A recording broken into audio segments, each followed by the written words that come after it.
A few days before the clash that could change the church, a document was published. And it says something almost no one expected. 154 affirmations, one after the other, on everything. Revelation, tradition, the sacraments, the Mass, the Virgin Mary, ecumenism, the social reign of Christ. The Society of St. Pius X published it just days after the consecration of its 4 new bishops. In this video, you'll understand what the document really says and why it puts Rome in such an uncomfortable position. But let's start with what the Pope said, because it is the framework within which everything else must be read. On June 16th, before journalists at Castel Gandolfo, Leo XIV spoke about this affair for the first time. They asked him how he felt about the announced consecrations. His response, "If they make this choice, I'm sorry, but we have to move forward." Measured, but very weighty words. The Pope places the blame for the split on the fraternity. They, he says, are essentially the ones who chose to leave. However, he added that he was considering a final appeal. Don't do it. Let's try to live in communion in the Church. Let's set aside this phrase, "we must move forward," and place it next to the document. Because the contrast, as we'll see, is striking, we need to fully understand what's happening here. On June 24th, the fraternity sent an open letter to Leo XIV and to the entire College of Cardinals, accompanied by a text with a challenging title, "Profession of Catholic Faith of the Society of St. Pius X to enlighten souls in the face of modern errors." Not a leaflet, but a document structured in 154 points. A small doctrinal treatise published just as Rome was preparing to declare them schismatic. Now let's get to the content, because that's where the document becomes explosive. In the preamble, the fraternity professes the faith received from the apostles and transmitted by the Church, and at the same time rejects what it calls modern errors: liberalism, indifferentism, modernism, ecumenism, and secularism. Let's dwell on one word because it's crucial: indifferentism. It's the idea that ultimately one religion is as good as another, that all faiths are more or less equivalent paths to God. Well, the document categorically denies this.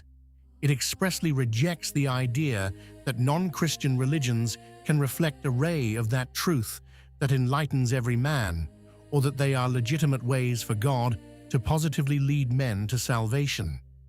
Because this sentence doesn't strike just any opinion, it touches on one of the most sensitive points of the entire post-conciliar debate, the question of how the Catholic Church views other religions after Vatican II. The fraternity, in essence, says this: there is only one way to salvation, and that is Christ in his Church. Other religions are not parallel paths to heaven. This is the doctrine the Church has professed for centuries, summed up in the ancient principle: outside the Church, there is no salvation. And the document doesn't stop there. It reaffirms that the traditional Roman Mass expresses Catholic doctrine on sacrifice, the priesthood, and the real presence with unparalleled clarity. It even reaffirms the social reign of Christ, the idea that states, not just individuals, have the duty to recognize and promote the true religion. A point that modern thought considers scandalous, but which was established in the doctrine of the popes until the Second Vatican Council. And this is the contradiction that no one dares to name openly. Here it is: the Society of St. Pius X is about to be declared schismatic, that is, separated from the Church. Yet the document it publishes contains not a single heresy. Indeed, it is a compendium of traditional Catholic doctrine that taught for centuries. They don't profess a new faith. They profess the faith of all time.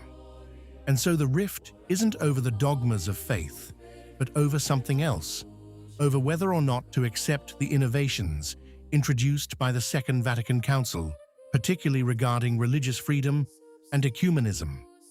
Let it be clear, and it must be said honestly, from the standpoint of canon law, the Society's position remains fragile. Consecrating bishops against the explicit will of a reigning pope is a grave act of disobedience, and the Church punishes it with excommunication. This is a fact, and we do not deny it. But the point of the document is precisely to shift our focus. Don't just look at the disciplinary act, they say, look at the faith we profess. And they ask the cardinals, one by one, to address those 154 points. Those who follow this channel will already be wondering. But then, who is truly professing the Catholic faith? Those who publish a treatise reaffirming the same dogmas, or those who, in the name of dialogue, imply that all religions are paths to salvation? It's not up to us to make the final judgment, but the question, posed in these terms, is embarrassing for Rome, because it puts its finger precisely where it hurts most, on the consistency between what the Church has always believed and what it teaches today.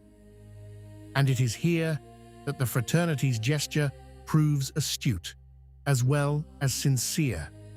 Instead of presenting themselves as rebels, they present themselves as guardians. Instead of raising a banner of rebellion, they raise a profession of faith. And they challenge anyone to find a single error in it that contradicts the dogma. Let us return, then, to the Pope's phrase, "We must move forward." Move forward toward what? This is the real crux. Because if moving forward meant leaving behind our perennial faith, then that phrase would become, for many believers, more disturbing than reassuring. Of course, this isn't how Rome sees it. For the Vatican, the Society is mistaken not about dogma, but about obedience and its recognition of the Council as a legitimate part of tradition. This is a serious position, and its logic must be taken seriously. But even taking it seriously, one fact remains. Thousands of faithful, reading those 154 points, will find nothing foreign to the faith of their catechism. And this, for those about to sign a decree of excommunication, is a huge problem. It should be added, for the sake of balance, that Leo hasn't closed every door. He said he's considering a final appeal for communion. Perhaps behind the scenes, something is still moving. But time is almost up. Only a few days remain. Here we are at the moment I promised you at the beginning. That document, published on the eve of possible excommunication, is the real turning point in this affair. Not an act of war, but a profession of faith. Not a farewell to the Church, but a reaffirmation of full membership. On July 1st, in Écône, we'll know how it ends. If the decree is signed, the Church will once again have an open wound after 1988. And that document will remain there, an uncomfortable question posed to everyone. Because history, in the end, judges not those who won the canonical battle, but those who kept the faith. And those 154 points were written, avowedly, for precisely this, to enlighten souls. Whatever happens on July 1st, one thing is certain. The Catholic faith is not decided by decrees, but is preserved and transmitted. And no signature, anywhere, will ever be able to erase what the Church has always believed. What do you think? If you liked the video, comment Amen. God bless you.